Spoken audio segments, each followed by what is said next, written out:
Speed को control करना चाहिए। नहीं, वो तो करना चाहिए, लेकिन इसको अगर हमने क्वांटिफाई करना ना, अगर रिसर्च करनी हो हमने कि यहाँ से लेके यहाँ तक है, कितने दिन बनते हैं, दो वैरायटीज हैं उनमें कॉमन रहेगा या चेंज होगा, रो स्पेसिंग के हिसाब से, मैनेजमेंट के हिसाब सर से, इसको क्वांटिफाई करने की अप्रोच है। दो अप्रोचेज जो हैं वो यूज होती हैं। एक है कि हम क्रॉप को इंक्रीजिंगली वीड फ्री रखते हैं, यानी कि 20 दिन के लिए वीड फ्री, उसके बाद बीडी, 40 दिन के लिए वीड फ्री, उसके बाद बीडी। और एक उसकी रिवर्स है, यानी कि 20 दिन के लिए बीडी, उसके बाद जो है वो, या 20 दिन के लिए वीड कंपटीशन, उसके बाद वीड फ्री। दो अल्टरनेट अप्रोचेज, यानी कि इंक्रीजिंग ड्यूरेशन के लिए वीड फ्री और इंक्रीजिंग ड्यूरेशन के लिए वीडी। तो उसमें फिर लेक्चर मनसूआ जी, स्टूडेंट रिसर्च अब्दुल हकीम।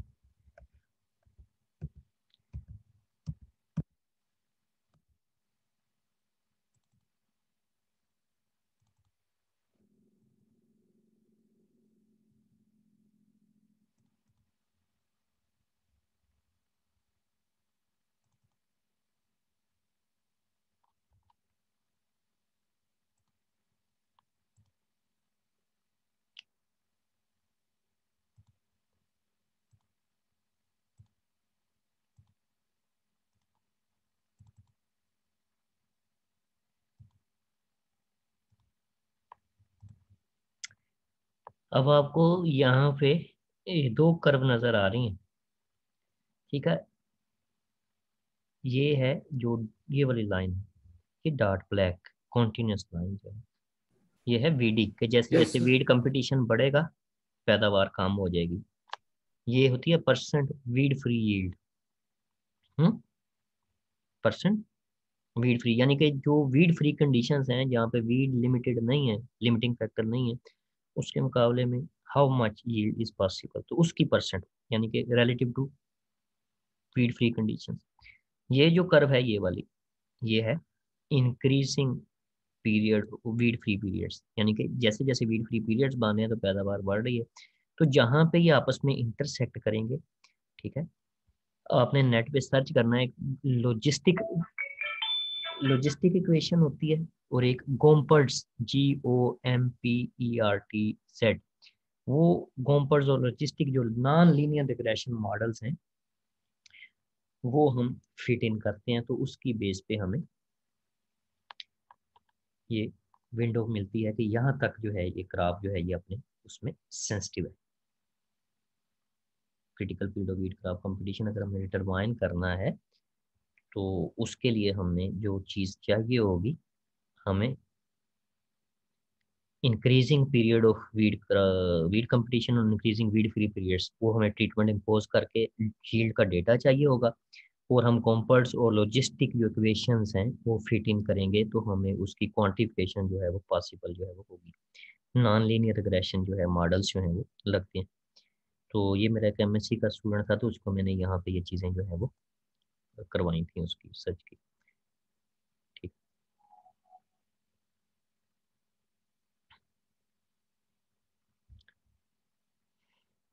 तो इसको यहाँ पे स्टॉप करते हैं। अच्छा, जो भी चीज़ है ना उसको उसकी बेस में जाना बड़ा जरूरी है, उसको बेस में पढ़ना। ठीक है। तो हम अपना जर्नी जो है वो आज के लेक्चर का स्टार्ट करते हैं। वाटर कंजर्वेशन और हार्वेस्टिंग की हम बात कर रहे थे। तो लास्ट टाइम आई थिंक के जो अल्टरनेट फरो इरिगेशन थी, स्पेशली जो शुगर कैन में इस वक्त जो है मुरवजा है वहाँ पे एप्लीकेबल है, लोग उसको यूज़ करते हैं। तो वो मैंने उसकी आपको इल्यूस्ट्रेशन भी दिखाई थी। इन केस किसी को इसकी इल्यूस्ट्रेशन उस दिन नहीं थे, उनमें कंफ्यूजन है, तो ही और she can stop me here और वो मुझसे पूछ सकते हैं। नहीं तो मैं यहाँ पे उसको रीओपन करके आपको जो है उसको इलेबोरेट जो है वो कर यस दूँ। सर, वो आपने बताई थी कि एक मरतबा कुछ फरोज में पानी देना है और अगली मरतबा उनमें नहीं देना, हाँ, अगली मतलब दूसरी उसको वाली में छोड़ देना के, है। यानी कि नेक्स्ट जो है उनको फिर हम देंगे। और शुगर कैन में ये कॉमन प्रैक्टिस है, क्योंकि शुगर कैन जो है वो एक लॉन्ग ड्यूरेशन क्रॉप है। तो उसमें आप कह लो कि हमें काफ़ी पानी की जो इनपुट है वो लग जाती है, तो उसको वाटर वाइज कल्टीवेशन के पर्सपेक्टिव में जो है उसको हम आल्टरनेट, और इसकी एडवोकेसी जो है वो एडवोकेट कर रहा है, इसको मैं गवर्नमेंट ऑफ पंजाब भी। वो पे एप्लीकेबल है।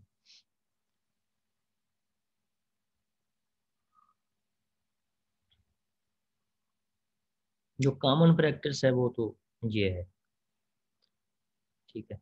वाइल्ड फ्लडिंग जो दुनिया में इस वक्त कहीं पे नहीं है, ये वाला, ये मेरी स्क्रीन विजिबल है, अगर नहीं है मैं स्टॉप करके आपको जो है वो उस दिन जो लोग नहीं थे, तो ये जो है अल्टरनेट फॉर इरिगेशन,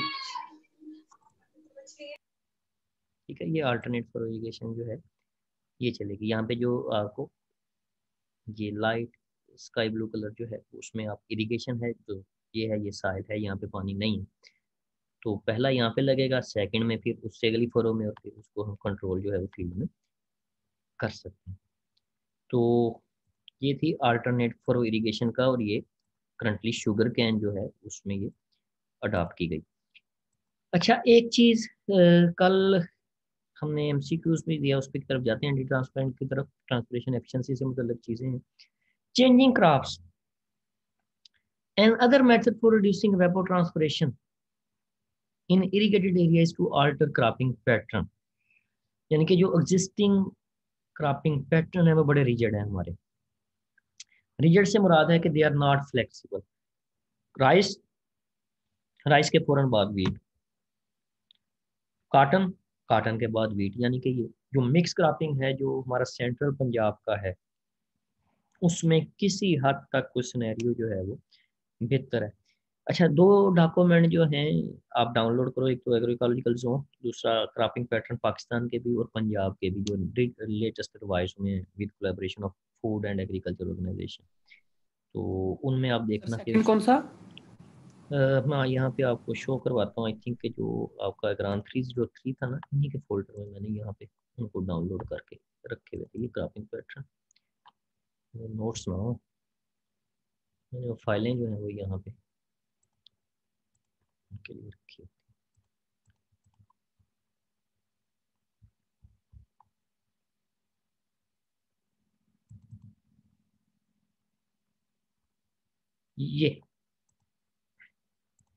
ये बड़ा अच्छा डॉक्यूमेंट है, इससे आपने डेफिनेटली अगर गो थ्रू हो, cropping cropping pattern zonation of Pakistan, ठीक है, ये अप्रैल 2020 का ये डॉक्यूमेंट है ये, ठीक है। इस तरह एग्रो इकोलॉजिकल जोन्स जो हैं वो भी रिविजिट हुए हैं, वो भी रिवाइज किए गए in collaboration with food and agriculture organisation, तो उनको जो है फिर आप जो है उनको भी देखोगे, तो ये बड़ा कम्प्रीहेंसिव और अच्छे डॉक्यूमेंट हैं। ये आपकी एक डेटाबेस जो है वो होनी चाहिए जिनसे आप चीज़ों को ओवर टाइम जो है वो गो थ्रू जो है वो हो सके।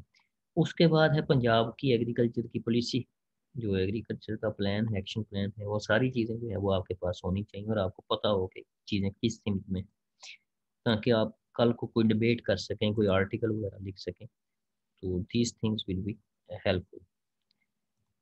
तो एग्जिस्टिंग जो क्रॉपिंग पैटर्न्स हैं they lack much needed diversity. Cereal जो है यहाँ फाइबर क्रॉप और सीरियल बेस्ड क्रॉपिंग सिस्टम इस वक्त मेजर क्रॉपिंग सिस्टम है, खासकर पंजाब में। सेंट्रल पंजाब में थोड़ी सी डाइवर्सिटी है कि वहाँ पे पोटैटो आ जाता है साथ, पोटैटो में मेज़ वगैरह है और फॉडर जो है वो, तो फिलहाल जो मेजर क्रॉपिंग पैटर्न्स जो हैं वो बड़े रिजिड हैं, जिनमें राइस वीट है पर पंजाब का, और हमारे यहाँ पे साउथ पंजाब का जो कॉटन वीट है, तो इनमें एक लेग्यूमिनस क्रॉप अलबत्ता इंक्लूड हो सकती है, मूंगबीन, प्रोवाइडेड कि हमारे पास अर्ली मेच्योरिंग वराइटीज़ हों जो मेजर क्रॉप्स हैं उनकी, कॉटन की भी और वीट की भी। 2 मंथ कम से कम जो है वो 2 ढाई महीने हमें चाहिए उसमें। अदर देन मूंगबीन जो ग्रीन मनोरिंग का ऑप्शन है जंतर का, वो भी सॉइल की प्रोडक्टिविटी को इन्हांस करने में यूजफुल जो है वो होगा। Crops with low water requirements और क्लाइमेट रिजिलियंट जो हैं वो इस वक्त जरूरी हैं, लेकिन हमारी प्रॉब्लम जब हम उनकी तरफ जाते हैं तो एक हमारा जो टेस्ट बड है वो चीज़ों को उस वक्त अडाप्ट नहीं कर रहे, यानी कि हम, आप कह लो कि हमारी जो डाइट है वो चंद एक सीरियल्स जो हैं उनके गिर्द जो है वो रिवॉल्व घूमती है। तो वीट, राइस, मेज़ बहुत कम, मेज़ अब कमर्शियल क्रॉप के तौर पे चंद एक इलाके हैं जहाँ पे इसको कंज्यूम किया जाता है। लाइक वाइज मिलेट्स जो हैं, बाजरे, पहले कंज्यूम होते थे, लेकिन यहाँ पे हमारे रीजन में अब इरीगेटेड में शायद आपको नहीं है, उसको एज ए बर्ड सीड जो है वो शायद इंट्रोड्यूस कहीं ना कहीं कंज्यूम हो, बाकी नहीं है। तो जो न्यू क्रॉप्स हैं, अल्टरनेट क्रॉप्स हैं, उनको ना सिर्फ रोटेशन का हिस्सा बनाना, बल्कि उनके जो अदर एस्पेक्ट्स हैं, उनकी मार्केटिंग, उनकी वैल्यू एडिशन, उनकी वैल्यू चेन्स, प्लस उनकी आप कह लो कि जो कमर्शियल डिमांड है इंडस्ट्रियल स्टेट में, स्टेक होल्डर जनरेट करना वो बड़ी ज़रूरी है। ये नहीं कि सिर्फ उसको हम लगा लें, लगाएंगे तो प्रोड्यूस हो जाएगी, लेकिन उसका फेट जो है वो बाज़ दफ़ा फिर हमें लिमिट करता है लोगों को लगाने से, उसकी मार्केटिंग बाज़ दफ़ा इशू बन जाती है। तो craft with low water requirements that can be introduced, more importantly जो एक हमारा डिक्लाइनिंग सॉइल फर्टिलिटी का ट्रेंड है, सॉइल थिकनेस का है, legumes can be potential candidate because they add nitrogen, they bring sustainability as well as profitability, और आपकी जो ब्रेड बास्केट है उसको वो डिवर्सिफाई करेंगे। यानी कि सीरियल्स, आपको राइस व्हीट से सिर्फ स्टार्च आ रहा था, तो वहाँ से आपको प्रोटीन जो है, क्वालिटी वेजिटेबल प्रोटीन्स जो लो हैं ग्लाइसेमिक इंडेक्स में। जब हम ग्लाइसेमिक इंडेक्स की बात करते हैं तो affect of any diet on blood sugar level, तो ऐसी डाइट जो जिससे कंज्यूम करने से ब्लड की शुगर जो है वो बहुत ज़्यादा राइज नहीं होती, वो बेनिफिशियल होगी। ठीक है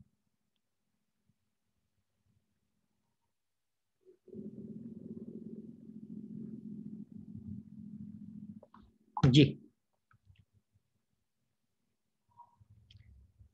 तो इस वक्त जो चेंजिंग क्लाइमेट का पर्सपेक्टिव है उसमें जो कैंडिडेट क्रॉप्स हैं, जिनको, उनमें कौन कौन सी हैं, किनवा है, चिया है, बकवीट है, प्रोसो मिलेट्स, और ओवरऑल मिलेट्स जो है, मिलेट्स जो हैं वो, उनको ग्रेन्स फ्रॉम गार्ड्स कहा जाता है कि वो बहुत रिजीलियंट हैं, लो वाटर जो रिक्वायरमेंट है, और इवन हर तरह की अल्टीट्यूड और एनवायरमेंटल कंडीशंस में वो ग्रो होते हैं। तो मिलेट्स जो हैं अपनी ज़ात के अंदर जो हैं एक वर्सटाइल क्रॉप, जस्ट लाइक जिस तरह वीड्स रिजीलियंट हैं क्लाइमेटिक कंडीशन को, millets themselves are resilient crops as compared to other cereals। तो अदर जो एस्पेक्ट जो है जो वाटर कंजर्वेशन में या हार्वेस्टिंग उसकी आप कह लो कि अप्रोचेस को इन्हांस कर सकता है, वो है एंटी ट्रांसपेरेंट। लेकिन एक चीज़, जब हम एंटी ट्रांसपरेशन कोई एजेंट की बात करेंगे, we should consider the trade off between reduction in transpiration and associated decline in crop yield. क्योंकि ट्रांसपरेशन एफिशिएंसी हम बढ़ा रहे थे, जब हमने वाटर यूज एफिशिएंसी की बात की थी तो हमने कहा था कि अगर इकोनॉमिक यील्ड बढ़ानी है तो हमें ट्रांसपरेशन एफिशिएंसी को इन्हांस करना है, यानी कि जो dry matter fixed per unit of water weight और वॉल्यूम ऑफ वाटर ट्रांसफर। लेकिन जो अदर लॉसेस हैं, वेपोरेशन है, रन ऑफ है, ड्रेनेज है, जो डायरेक्टली ट्रांसपरेशन एफिशिएंसी को कंट्रीब्यूट नहीं करते, उनको हमने रिड्यूस करना है। तो इन एक्सट्रीम केसेस और अनडिजायरेबल सर्कमस्टांसेस, नागजीर सूरत हाल में अगर हमें ट्रांसपरेशन को स्टॉप करना पड़ता है तो एंटी ट्रांसपेरेंट्स जो हैं उनको फोलियो स्प्रे किया जा सकता है। और यूजली जो ऑर्नामेंटल प्लांट्स हैं, लॉन्स और श्रब्स, उनमें अब इनमें है कौन कौन से, इनमें जो सर फहरिस्त है, हाल दो के बुक में यहाँ पे नहीं है, वो है मर्क्यूरिक फिनाइल एसीटेट जो है फंजीसाइड है, उसको यूज़ किया जाता है। उसके अलावा हमारी एक हर्बिसाइड है एट्राजीन, मेज़ वगैरह में यूज़ होती है वो, यानी कि एक फंजीसाइड है और एक हर्बिसाइड जो है फिनाइल मर्क्यूरिक एसीटेट जो है। और उसके अलावा आप कह लें कि जो एट्राजीन वगैरह है वो। अच्छा, ये हो गए केमिकल्स। कुछ आयल्स वगैरह जो हैं, ठीक है, जो हाइड्रोफोबिक फिल्म बना लेंगे ऊपर वैक्सी कोटिंग, तो उनमें आपका सिलिकॉन आयल्स हैं, वैक्सीज वगैरह जो हैं, वो सारी चीज़ें आ जाएंगी। अदर देन जो है इथाइल अल्कोहल वगैरह जो हैं वो यूज़ हो सकते हैं एज एन एंटी ट्रांसपायरेंट। तो मज़ीद ये कि आपका जो पॉलीविनाइल क्लोराइड है या पॉलीथाइलिन वगैरह जो है वो भी कैंडिडेट हैं, लेकिन इनकी कास्ट इफेक्टिवनेस बड़ी अहम है। और सेकेंडली, एक अच्छा एंटी ट्रांसपेरेंट जो है वो चीज़ होगी जो सिर्फ गार्ड सेल्स जो हैं उनको क्लोज करे, लेकिन जो बाकी सेल्स हैं लीफ के उनके साथ उसकी इंटरफेरेंस मिनिमल हो, और ये बड़ा मुश्किल से अचीव करने वाली चीज़ है ये। दूसरा, वो एटलीस्ट 1 वीक और 10 डेज, कम से कम हफ्ता 10 दिन उसकी इफेक्टिवनेस जो है वो रहनी चाहिए। ठीक है, तो ये सारी चीज़ें जो हैं वो इसमें। अच्छा, कालोनाइड जो है वो भी एंटी ट्रांसपेरेंट के तौर पे जो है वो यूज जो है वो किया जाता है। तो अब यहाँ पे spring plants with antitranspirant may have some applications for ornamental plants. Ornamental का मतलब होता है ज़िबाइशी पौधे या आराइशी पौधे जो एस्थेटिक वैल्यू ऐड करते हैं। For agriculture crops, however, reduction in transpiration usually also means a reduction in yield. मैंने आपको पहले कहा कि जो ट्रांसपिरेशन एफिशिएंसी है वो हमारा ऑब्जेक्टिव है कि पौधा ट्रांसपायर करे, और कंसिक्वेंटली जब वाटर वेपर उसका आप कह लो कि एक्सटीरियर एनवायरनमेंट में जा रहा है, उसका आउटफ्लक्स है, तो at the same time stomata will open और there will be CO2 entry, उसका इनफ्लक्स जो है वो इंक्रीज होगा, that will be fixed by Rubisco. So there is trade-off when we limit transpiration in order to conserve water, the yield is ultimately reduced. So due cautions should be given to this aspect. तो transparent जो है वो जल्दी are not feasible for reducing water use of agriculture crop. So many reasons हैं, उनमें एक तो है कि सिलेक्टिविटी उनकी, दूसरा उनकी इफेक्टिवनेस, और तीसरा उनकी कास्ट इफेक्टिवनेस के उन पर खर्चा कितना है हेक्टेयर बेसिस पे। तो एग्जांपल मैंने आपको बताई। दूसरा जी, नेचुरल वेजिटेशन और जो आपके कह लो फिटोफाइट्स जो हैं वो, तो considerable amount of water are used by natural vegetation. ठीक है, तो to reduce evapotranspiration of natural vegetation, deep rooted plants trees can be replaced by shallow rooted plant grasses. तो this often causes ground water level to rise and spring and stream. Spring और stream का मतलब क्या होगा इस sense में? चश्मे और जो नदियां हैं वो, टू कैरी मोर वाटर।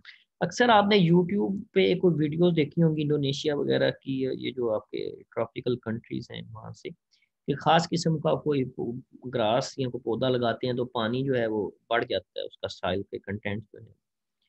तो इसको आप सर्च करके आना यूट्यूब पे, बहुत सारी जगह पे ये वीडियो शेयर भी हुई है। ठीक है, कि वो कौन सी स्पीशीज है और उसका जो अंडरलाइंग मैकेनिज्म जो है ये क्या है। ये क्लास जो आपकी खैर आपकी पूरी हो चुकी है, तो उसमें जो है मैं फिर आपको जो है ये पॉइंट जो है वो डिस्कस जो है करूँगा उसमें। ठीक है, कि जो डीप रूटेड प्लांट ट्रीज जो हैं दैट आप टेक मोर वाटर। हमारे यहाँ पे एक बदकिस्मती है कि हमारा एरिड और सेमी एरिड रीजन थी, लेकिन उसमें उस वक्त हो सकता है वो ठीक हो जब लिंक के नाम की वजह से स्लिंटिंग के इशू थे, वाटर लॉगिंग के इशू थे, तो तब बहुत ज़्यादा सफेदा जो है वो लगा हुआ है अगर आपने ट्रेवल किया हो। ठीक है, तो अब बार का आज के पर्सपेक्टिव में जब वाटर एक बहुत लिमिटेड रिसोर्स है, तो अब वो in the long run feasible नहीं लगता। हालांकि जो नई मोटरवेज हैं बात पर उनके साथ भी हमें वो नजर आता है। अच्छा जी, along streams there often is riparian vegetation. अब ये क्या चीज होती है?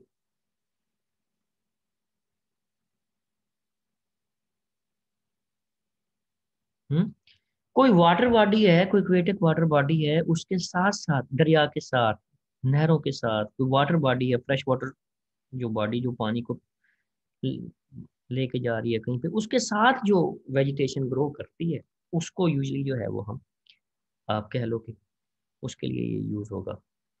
जो इंटरसेक्शन है आप कह लो कि एक्वेटिक बॉडी का और लैंड का, ठीक है, जहाँ पे वो आपस में कनेक्टेड है इन स्पेस, तो उसके लिए ये टर्म यूज होती है। और जो रिपेयरिंग वेजिटेशन है कि कोई आपकी स्ट्रीम्स लेक्स रिवर्स वगैरह जो है उनके एडजेसेंट जो आपको टेरेस्ट्रियल वेजिटेशन जो हमें मिलती है वो। ठीक है, father way in the flood plain. Flood plain से मुराद जहाँ पे सैलाबा आता है, जहाँ पे सैलाब का पानी आता है। ठीक है, तो वहां पे जो आपके फिटोफाइट्स हैं वो ग्रो कर सकते हैं। अब ये क्या चीज है, इनको क्या कहेंगे, ये क्या चीज होती है?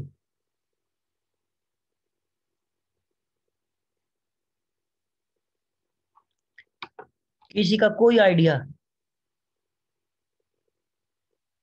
बहुत ज्यादा डीप रूटेड प्लांट्स जो हैं, जो नियर टू वाटर टेबल, जिनकी पहुंच है, जिनकी रिसाई है, जिनका रूट इतनी डीप पेनिट्रेट करती है कि जो वाटर टेबल है उसको वो अप्रोच कर सकते हैं, तो उनको ग्रो करवाया जा सकता है। These are trees and deep rooted shrubs that remove water from groundwater. अच्छा, जब फाइट्स का लफज आए तो हमारे पास बहुत सारी क्लासिफिकेशन, हमने जो हमारा कोर्स है crop products management under stressful environment, उसमें हेलोफाइट्स हमने पढ़े थे हैं।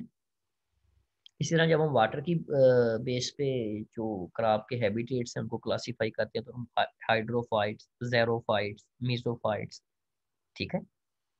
और इसी तरह जब आप उनको कह लो कि प्लांट की जो एवोल्यूशनरी इकोलॉजी है उनकी, उनके जो वास्कुलर सिस्टम्स या उनकी जो ऑटोट्रॉफिक की कैपेसिटी है, फोटोसिंथेसिस, उसकी बेस पे जब हम प्लांट्स को क्लासिफाई करते हैं तो ब्रायोफाइट्स, पेट्रिडियोफाइट्स, ठीक है, स्पर्मेटोफाइट्स, स्पर्मेटोफाइट्स में फिर आपके जेमिनो और एंजियो, और एंजियो जो है उनमें फिर आपके जेमिनो और एंजियो जो है मोस्ट वेल डेवलप्ड जो प्लांट्स हैं, और फिर आगे फिर उनमें हम मोनोकार्ड्स और डाइकार्ड्स, उनमें फिर हम जाते हैं। जेमिनो और एंजियो में एडवांस कौन है?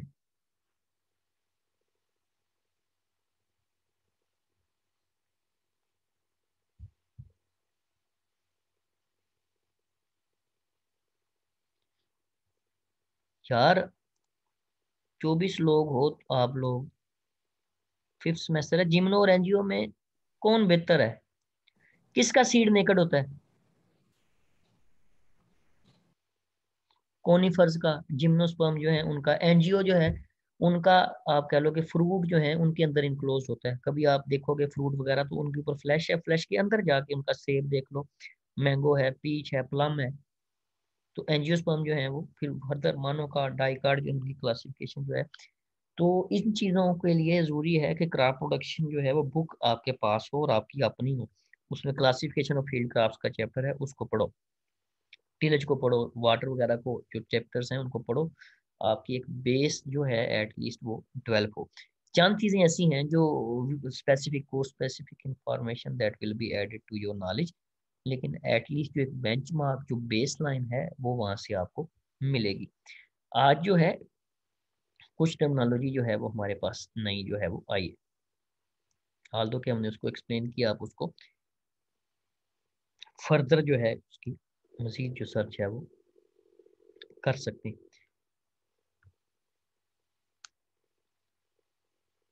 वाटर यूज जो है बायोफ्रेटोफाइट्स जो है can be reduced by removing them from the flood plain, उनको रेडिकेट करना। लेकिन उसकी बाज दफा जो है वो एक इकोलॉजिकल और कह लो कि एस्थेटिक काफ जो है वो होती है, ठीक है, तो उसको रिकंसिडर किया जाना चाहिए, क्योंकि कोई स्पीशीज जब हम वहां से डिस्टर्ब करेंगे तो हर स्पीशीज जो है उसका, आप कह लो कि इकोसिस्टम में एक पार्टिकुलर जो है वो रोल होता है। उस रोल को क्या कहते हैं, अगर आपने इकोलॉजी का कोर्स पढ़ा है तो?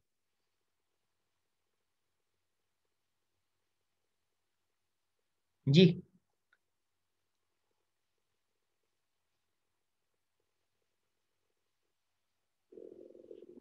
यार वो कोई एग्रो इकोलॉजी का कोई कोर्स नहीं पढ़ा अभी तक आपने? पांचवे में है नहीं कोर्स? फिफ्थ सेमेस्टर में एग्रो यस सर। पढ़ा है ना आपने?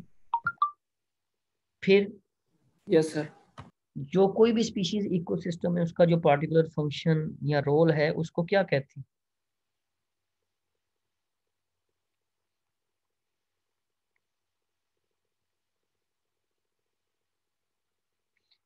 इकोलॉजिकल निक, नाइक पढ़ते हैं इसको, NICHE, नीच भी कुछ लोग पढ़ते हैं इसको।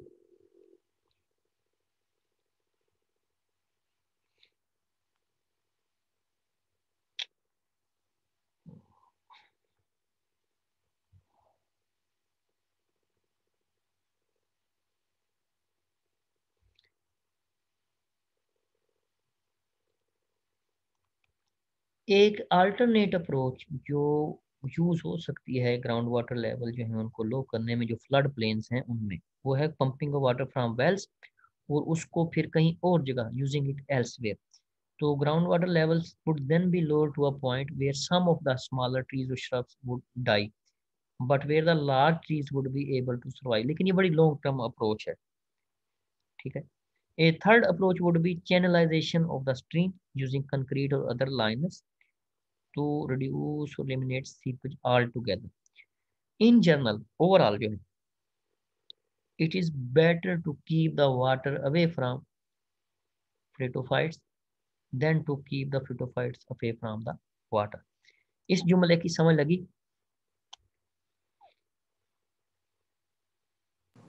Yes sir.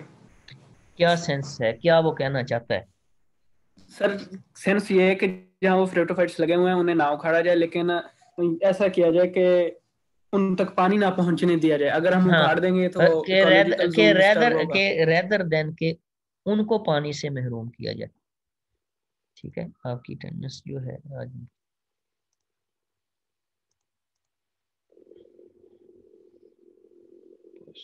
अब यहाँ पे आप देखें कि 23 स्टूडेंट्स जो हैं उन्होंने क्लास ज्वाइन की हुई है, तो इसके बावजूद मैं आपको पासवर्ड वगैरह चीज़ें जो हैं वो देता रहता हूँ। अब इसके बावजूद अगर किसी की शार्टेज निकलेगी तो देखें कि उसकी फिर एक्चुअल कितने परसेंट होगी अगर उसकी कोई शार्टेज जो है वो निकली है तो delete नहीं करनी।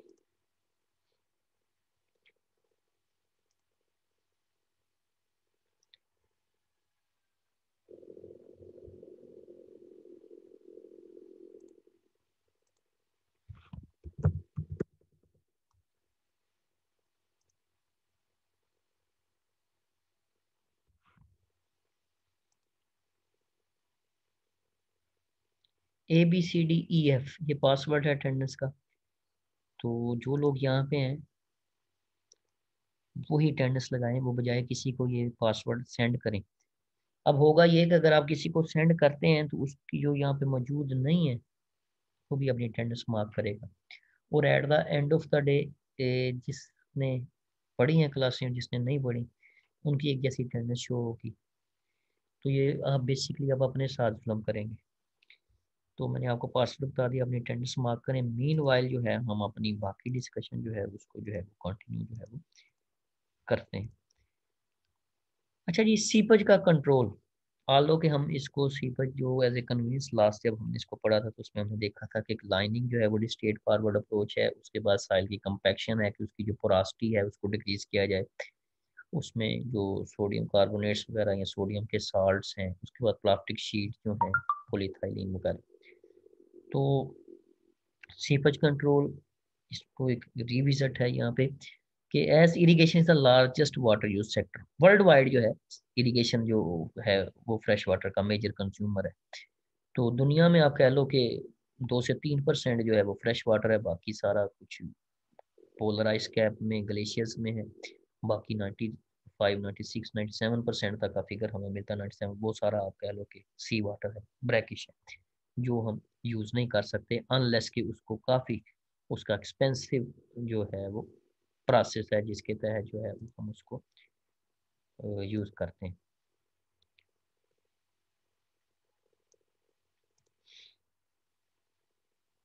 ABCDEF, मोहम्मद वसीम मैंने 2 दफ़ा पासवर्ड बताया है अटेंडेंस का। जो अनलाइंड इरिगेशन कैनाल्स हैं, ठीक है, 23 स्टूडेंट्स हैं।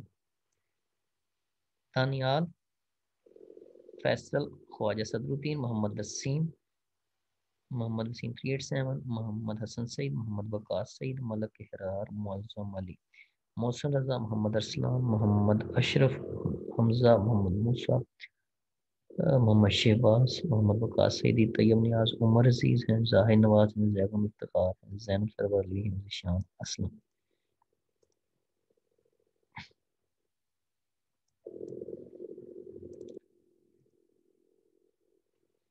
यार इसमें समझ ना आने वाली क्या बात है कि आपको पासवर्ड नहीं समझ आया? ABCDEF, अब इसमें मोहम्मद वसीम बताओ, मैं इसी में फंसा रहूंगा आपके साथ? आपका ये वाला जो इशू है ना आपका, ये आपके साथ बहुत स्पेशल है। जो लाइनिंग ऑफ अर्थ चैनल्स है, अर्थ चैनल से मुराद है कि जो मिट्टी से जो है वो बने हुए हैं।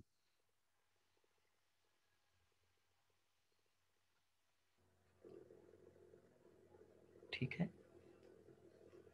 तो रिप्लेसिंग ऑफ जो है चैनल्स बाय पाइपलाइंस, ठीक है। उसके बाद जो है applying high efficiency irrigation system, drip है, स्प्रिंकलर है या स्प्रे जो है बाकी चीज़ें। और application of water meters to measure water use and charging of water rates in case of government projects. ये हमारे यहाँ पे नहीं है, लेकिन जो वाटर लिमिटेड इन्वायरमेंट्स है वहाँ पे हत्ता के जो हाउस होल्ड है वहाँ पे भी वाटर जो है वो बड़ा, खासकर जो होटलिंग वगैरह है जापान में या कहीं पे, वहाँ पे पर बकेट जो है वो आपसे वो चार्जेस जो है वो लेते हैं। तो यहाँ पे आपको इस कोर्स में अगर आप फार्मर नहीं हैं तो एटलीस्ट जो डोमेस्टिक वाटर का जो शेयर आपके हिस्से में आप उसको जुडिशियसली चूज़ कर सकते हैं। कैसे कि अक्सर जब हम शेव करते हैं या while we are brushing our teeth, तो हमारा जो टैप है अगर हम उसको क्लोज कर दें तो एटलीस्ट 20, आप कह लो कि 15 से 20 लीटर पानी जो है वो सेव होता है, क्योंकि वो चल रहा होता है मतवाता 2-3 मिनट, तो इतना पानी जो है वो डिस्चार्ज जो है वो होता है। तो 15 लीटर पानी जो है वो किसी की आप कह लो कि हो सकता है इस विंटर में आप कह लो कि उसकी 3 से 4 दिन की ड्रिंकिंग वाटर सप्लाई बन जाती है। तो लॉसेस जो हैं तिनका तिनका जो है वो आप कह लो कि घोंसला बन जाता है, कतरा कतरा दरिया बनता है। तो हमारा जो कंपोनेंट है उसको जो है वो अकॉर्डिंगली हमने हमने देखना है उसको। रिड्यूसिंग क्वालिटी डिग्रेडेशन, एक तो है ओवरऑल वाटर की आप कह लो कि क्वालिटी, क्वांटिटी न्यूमेरिकल टर्म्स में। वाटर की क्वांटिटी के साथ साथ उसकी क्वालिटी जो है वो बड़ी क्रिटिकल है उसके एंड यूज़ के हवाले से, जिसको हमने वाटर क्वालिटी के चैप्टर में हमने पढ़ा था।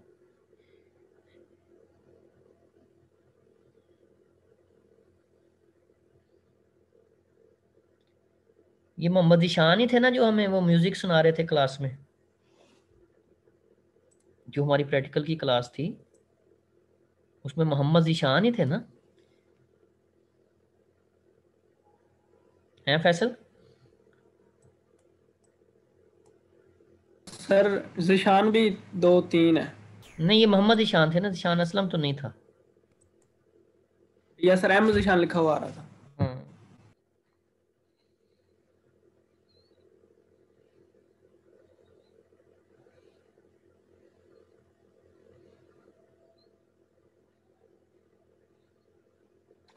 चलें कब देखते हैं।